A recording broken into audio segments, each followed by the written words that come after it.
Bom, pessoal, então, dando continuidade, falar agora sobre risco químico. O que seriam esses riscos químicos, né? Vamos falar de inflamáveis, as características, né? As propriedades de perigos e riscos desses equipamentos. Então, é classificado como um agente de risco ambiental, de acordo com a NR9, WIT 9.1.5.2. Então, isso é risco químico. Risco químico, ele está dentro da NR9. A NR9 é a norma que trata sobre os riscos físicos, químicos e biológicos.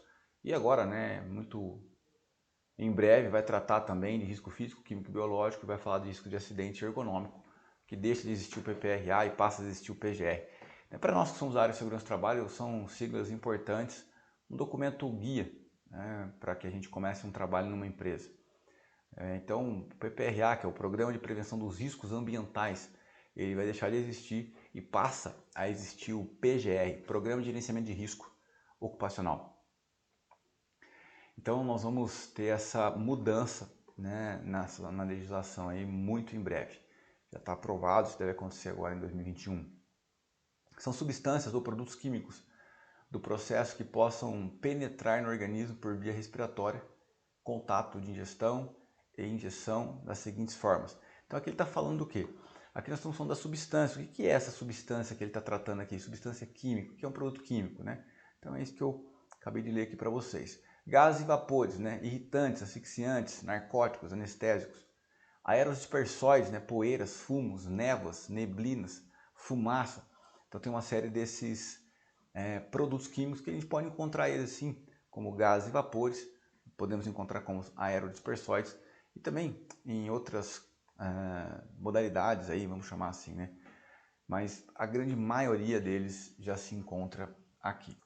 Então, dando continuidade, quando a gente fala do risco químico, o que ele é? É o perigo a que um ser vivo está exposto ao manipular produtos químicos que podem causar danos físicos ou prejudicar-lhe a saúde.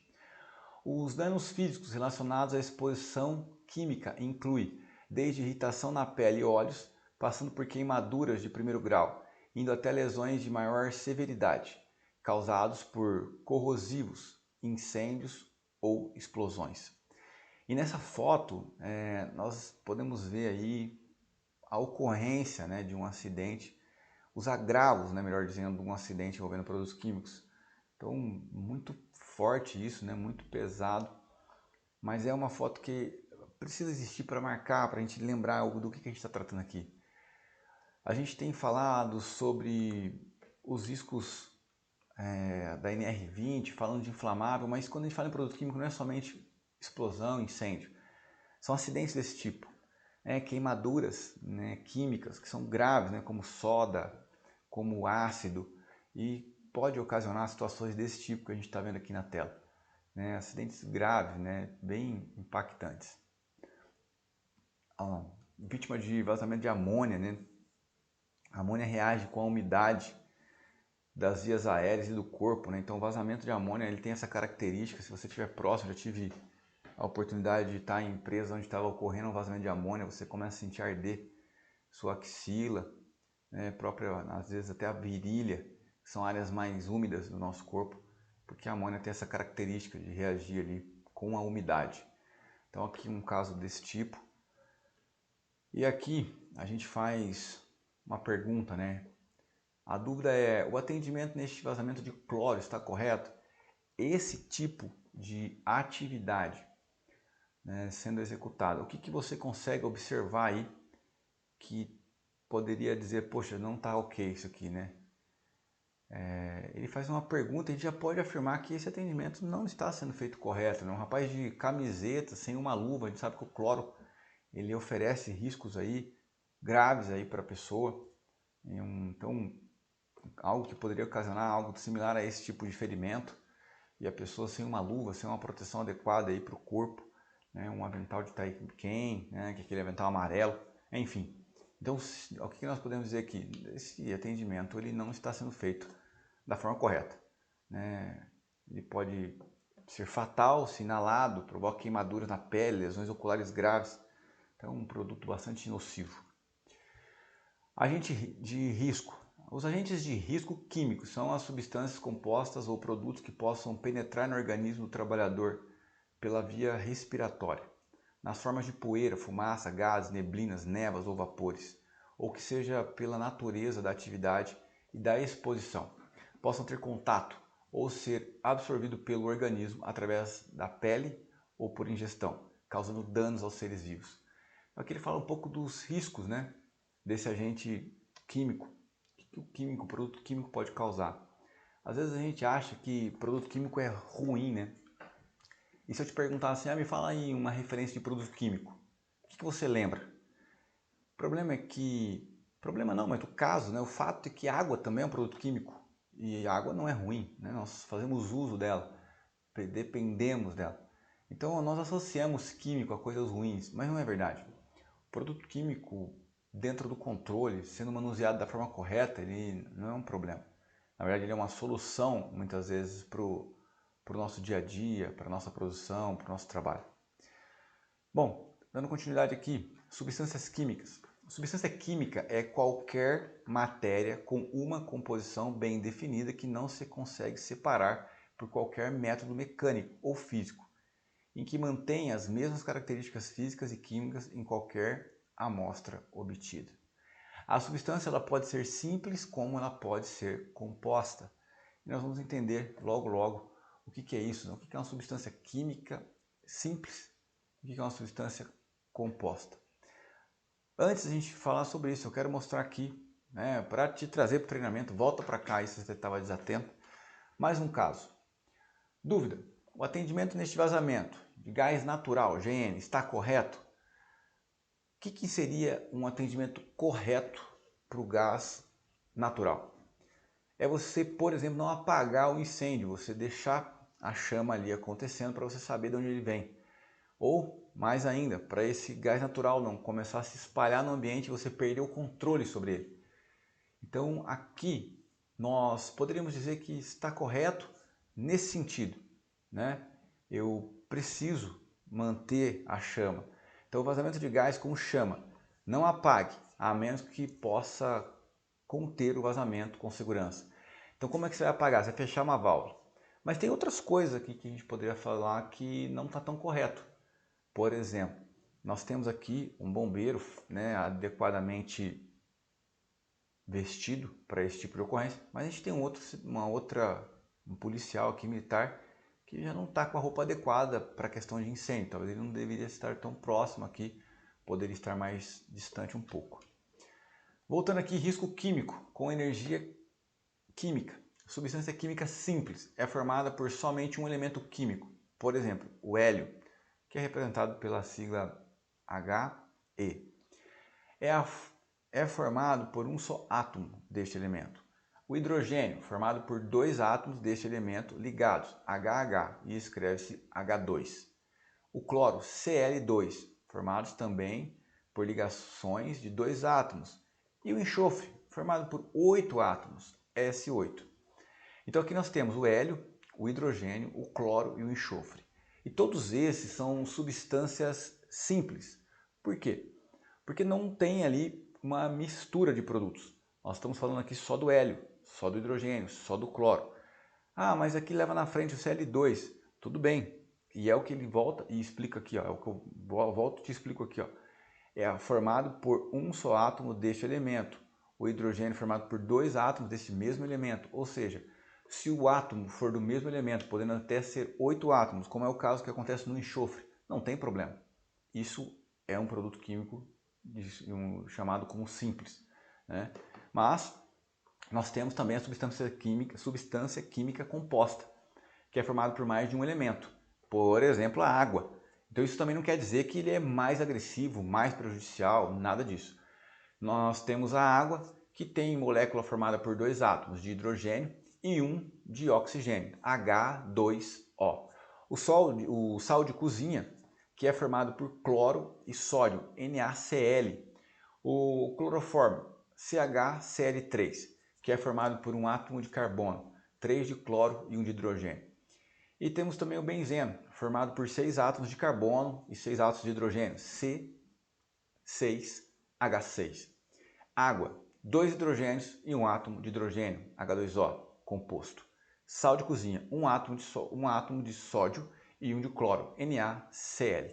Então aqui tem um exemplo para vocês do que seria uma substância composta e uma substância simples, como nós vimos anteriormente. A gente vai falar dos dois outros termos aqui, outras terminologias que são importantes. Isomeria. O que é isso? Isomeria é o mesmo com fórmula molecular idêntica, as substâncias possuem diferentes estruturas espaciais, cada uma com uma propriedade físico-química, com propriedades físico-químicas próprias, podendo ter efeitos à saúde também diferentes. Você já deve ter se deparado com situações onde a pessoa fala: não, mas eu não estou sentindo, meu olho não está ardendo, meu nariz não está ardendo, meu sistema respiratório não está reclamando aqui desse produto. Mas em outras pessoas, naquele mesmo ambiente, outra pessoa já sente isso. Então, são fatores que... O que significa isso de fato, né? Que não porque você está exposto ao mesmo produto químico, vocês teriam reações iguais. Né? E que esse produto, embora ele tenha as mesmas características, ele pode sim apresentar alguma diferença ali significativa. Então isso é isomeria. Produto químico pode ser tanto uma só substância química como uma mistura de substâncias com potencial para reagir quimicamente. Então esses são produtos químicos. Como eu disse, pode ser tanto uma só substância como compostos aí. E eles reagem quimicamente. Esses são pontos importantes aí. Barreira de contenção, para vazamento químico. São dispositivos ou sistemas que protegem o meio ambiente e o operador de contato com vazamento de substâncias químicas irritantes, nocivas, tóxicas, corrosivas, líquidos e inflamáveis, substâncias produtoras de fogo, agentes oxidantes e substâncias explosivas. Então aqui um exemplo de uma barreira sendo utilizada para evitar um derramamento. Na verdade, não evitar um derramamento, mas evitar que o derramamento tenha contato com o meio ambiente. Então que ele não vá para a boca de lobo, ele ficar contido para fora, externo, e não dentro ali, onde ele teria o acesso à rede fluvial, por exemplo. Então essas são algumas alternativas aí. Aqui um simulado de atendimento à emergência, importantíssimo dentro da NR20, que você tenha simulados na sua empresa, que você pratique esses simulados. Simulados com situações realistas, muito próximo do que que realmente poderia vir a acontecer na empresa que você trabalha. Então aqui a gente tem aí o caminhão da Shell, aqui é um simulado, você percebe que não é um caso real, o vazamento ali deve ser água, então eles estão fazendo só um simulado, treinando para casos reais. O cordão aqui de isolamento, para evitar que o derramamento continue até acessar uma boca de lobo, como a gente viu anteriormente. Então, o que é isso aqui, esses cordões? Eu falei cordão de isolamento, mas na verdade não é um cordão de isolamento. É um isolamento para o produto químico, um cordão absorvente, ele vai absorvendo o produto. Inclusive a cor desses cordões, elas são importantes. O branco significa que ele vai puxar, grosseiramente falando, materiais combustíveis ali, como nesse caso de combustíveis aqui, hidrocarbonetos. Então, derivados do petróleo, no caso. Tá? Mas você tem o verde, por exemplo, eles são mais voltados para produtos químicos. Por exemplo, sei lá, um ácido, uma soda. Então você tem que comprar isso e conhecer, saber para que produto ele é mais indicado. Qual é a grande vantagem desse tipo de absorvedor de energia? Não, absorvedor de energia NR35. Esse absorvedor aí de produtos. Você tem ali a água já misturado com o óleo, ele vai puxar só o óleo e a água vai permanecer ali, ou seja, ele vai ter uma capacidade maior de puxar esse produto que não deveria ter, ou que não deveria estar ali naquele ambiente, Seria isso. Bom, aqui a gente fala de inflamabilidade e explosão. Quando o gás existente acima da superfície de um líquido é inflamável, o calor produzido é normalmente bastante para fazer emanar do líquido gases em quantidade suficiente para alimentar a chama. Que de tal modo parece que o líquido está queimando, mas na verdade não é o líquido, na verdade líquido não queima. Então quando você pega ali, se você pegar um recipiente, por exemplo, com combustível gasolina e ele está até a boca ali cheio, se você riscar um fósforo ali, ele vai pegar fogo, mas o que queima não é, na verdade, o líquido, mas sim os gases que estão emanando deste produto químico. né? Esse produto inflamável, no caso, perdão. Na verdade, estou voltando aqui, na verdade, é o gás que está sendo queimado e que está sendo continuamente reposto pela evaporação do líquido. E aí a gente fala de ponto de fulgor aí mais para frente. Gases liquefeitos envasados sob pressão podem, no caso de vazamento, explodir no ambiente. Esses gases que são submetidos sob pressão, se tiver um vazamento muito rápido dele, ele acaba explodindo, né, por conta dessa velocidade que o gás começa a sair dentro do cilindro. Tá? Também é um caso bastante comum aí de acontecer em um vazamento muito grande. Bom, aqui a gente olha mais um caso, né? Então o atendimento neste vazamento, GLP, né? Gás liquefeito de petróleo, está correto? Sim. O que ele está querendo demonstrar aqui? Que a vítima ela foi retirada do local e está sendo atendida numa área externa. Isso é importante, porque se a área está contaminada, embora o bombeiro esteja protegido com o respirador autônomo, a vítima não. Então é importante nesse sentido. Efeitos toxicológicos, né? Quantidade relativamente pequena de gases derivados de petróleo, quando são inalados, manifestam-se sintomas de diminuição dos reflexos e noção de responsabilidade, como tontura, semelhante à embriaguez, acompanhando de dor de cabeça e irritação dos olhos. A inalação em proporções maiores, ela pode ser fatal. Bom, o que a gente aprende aqui? Que quantidade, nesse caso, não é documento, né? A gente sempre tem um ditado popular, né, que tamanho não é documento. Pois é, aqui quantidade não é documento. O problema é concentração. Muitas vezes em ppm, né, que é parte por milhão, ou miligramas por metro cúbico, ou até mesmo em porcentagem, né, que é o caso do oxigênio, a gente mede em porcentagem. Então aqui, o que ele está falando? Olha, os efeitos toxicológicos não dependem da quantidade, mas sim da concentração. Então, se a pessoa está inalando um produto, se a concentração for muito aguda, muito alta, ele pode ter problemas fatais, inclusive, né? Dependendo da quantidade aí, da concentração, pode até causar óbito. Então é importante conhecer isso. A pessoa às vezes, que produto que é esse? Vai pôr o nariz próximo do recipiente para cheirar. Isso não existe, né? Não se faz isso. Quer conhecer o produto? Pergunta para quem sabe, procura a FISP dele, a ficha de informação de segurança do produto químico. Você tem alternativa, mas jamais, né, ir lá cheirar o produto não faz o menor sentido. Mais um case para a gente conversar. Atendimento neste vazamento de gás natural está correto? O que você acha, né? Esse é um gás natural, que nós sabemos que ele é altamente inflamável. O gás está vazando uma quantidade significativa e as pessoas estão próximas ali, né? Aparentemente, não sei se um policial, talvez, não posso afirmar. Acho que talvez o estado do Rio de Janeiro aqui pela bandeira, não tenho certeza. Bom, o problema é que estão muito próximos, sem nenhum tipo de proteção. Isso aqui pode vir a explodir a qualquer momento. Então, não. Esse atendimento não está correto, tá? Gás extremamente inflamável pode provocar efeitos genéticos se inalado, defeito, né, genético, e pode provocar câncer se inalado. Então não dá para aceitar isso aqui, né? Você não pode fazer um atendimento dessa forma. Deveríamos estar um pouco mais distante deles aí, tá bom? E para a gente ir finalizando aqui esse primeiro módulo, aqui nós falamos sobre líquidos inflamáveis.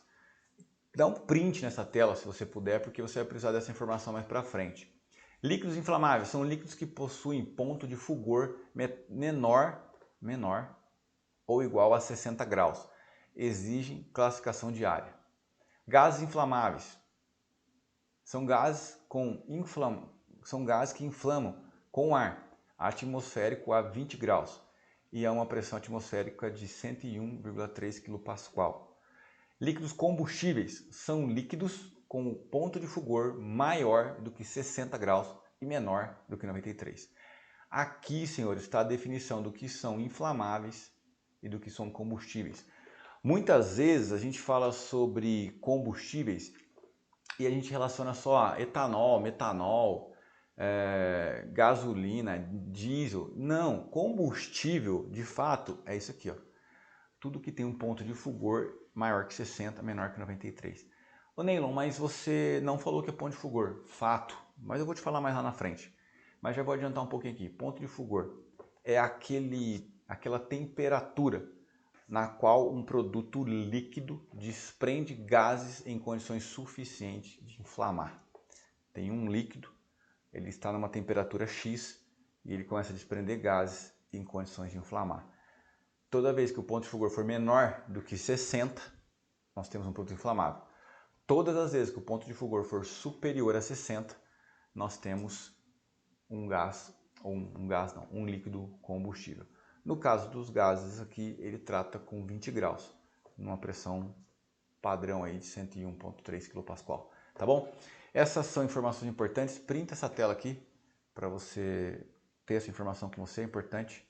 E é isso, né? Essa aula aqui um pouquinho mais extensa, né? Do módulo 1 ainda, mas importante, tá bom? Encerramos aqui o módulo 1, né? A gente já se encontra aí no próximo módulo, tá bom? Um forte abraço, valeu!